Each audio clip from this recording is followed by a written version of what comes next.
Hey, welcome back. It's a Fulbright Friday with LP and LT. That reminds me of like the teacups, like like at Disneyland or Disney World when you spin around.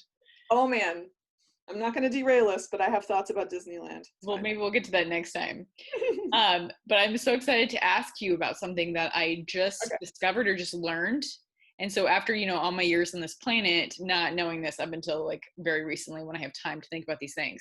So did you know that you can find out when something expires on like a shampoo or like makeup or lotions because there's a small tiny icon on the back of that bottle that has like a little like canister and has like 12 or 24 months, and that's how much time something needs to be used by After you open it. after you open it. Because I always wondered, like shampoos, I'm like, does this is Yeah. probably old, I've had it for like 4 years, but like who knows.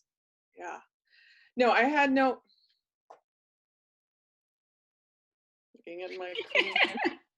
I've actually never seen that. Okay, my cream does not have one. That's fine. Bath No, and normally Body. it's on the back side, not the bottom. Mm. It's tiny, it's like in the lower, like either like right or maybe left side.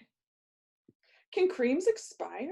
Yeah, all these things. I'm sure it has this canister thing that has like Do you 12. know the one thing that never expires? Like it will last forever and ever and ever, apparently. What? Maybe not forever. Honey. Really though, but then it crystallizes. But apparently, like, honey never goes bad, like ever. Well, what do you do? Ooh, we're back. All right, so let's get to it. Today we're talking about like just keeping up with the barn theme. Today we're talking about language evaluations, all about language evaluations. So before we get into the evaluation itself, it's first really important to understand if you even need a language evaluation, or even if you don't need one, if you should opt into one.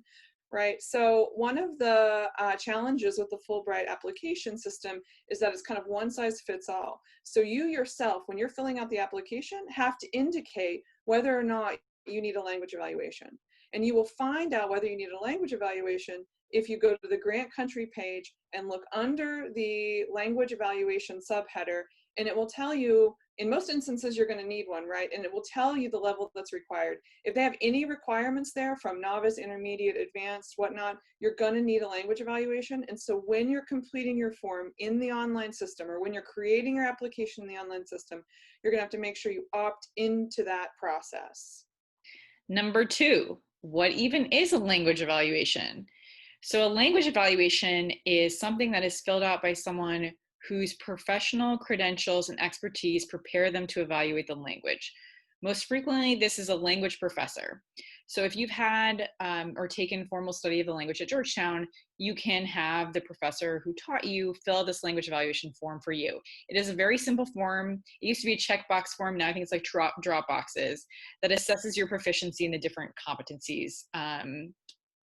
Uh, so it can either be a professor, or if you haven't formally studied the language at Georgetown, you can also feel free to reach out to the language department at Georgetown, indicate that you're applying to Fulbright and that you would need someone to fill out the language evaluation form for you, and they can put you in touch with either a professor within the department or even a perhaps a doctoral student who is able to fill out that language evaluation form for you.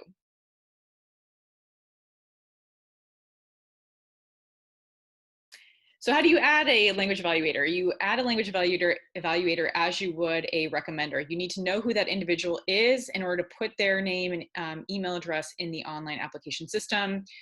Professional courtesy, you would have asked that person to evaluate your language before just registering them, but then they will be sent the form by which they will evaluate your language skills.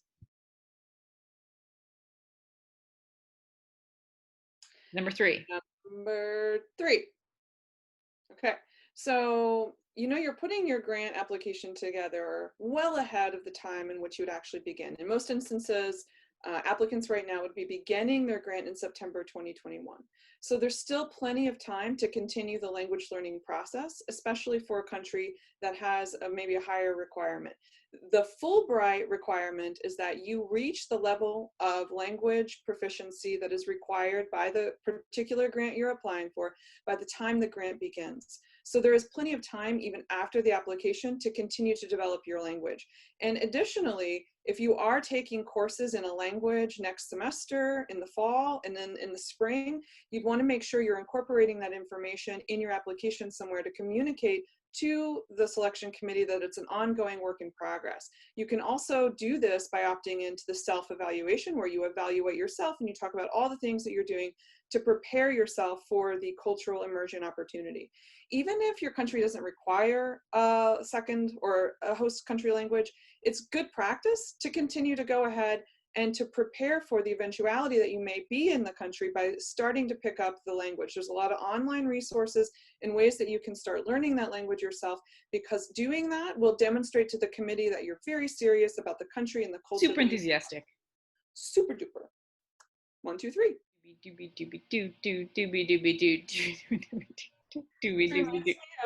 wanted to do anticipation music. Oh, thank you. Right, we don't even need sounds. Like, we don't need sound guy anymore. LP's just gonna sing to us. Okay, fan club time. Here we go, guys. Like, let's not say we did. Okay, don't like that one. I mean, keep writing in, folks. All right, so no.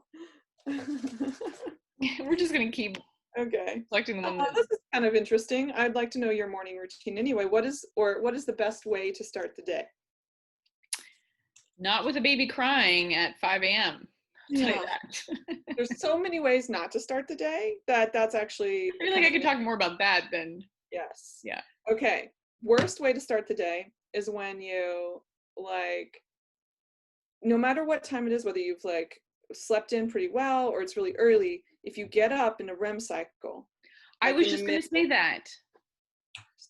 You cannot get out of that, right? Like, it colors the rest of the day, like you're groggy.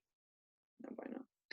And also along those lines, I mean, I've taken to wearing my Fitbit again. I think we've talked about this in quarantine, because it's at least trying to motivate me to walk some steps, even though it's not really accomplishing that. But the bad thing about the Fitbit is it tells me what percentage of REM cycle sleep and deep sleep and light sleep I get. And actually it's worse, because if I wake up feeling refreshed, but then I saw that I only got 40 minutes of deep sleep, then I think, oh my goodness, I'm so exhausted. I feel just completely worn out.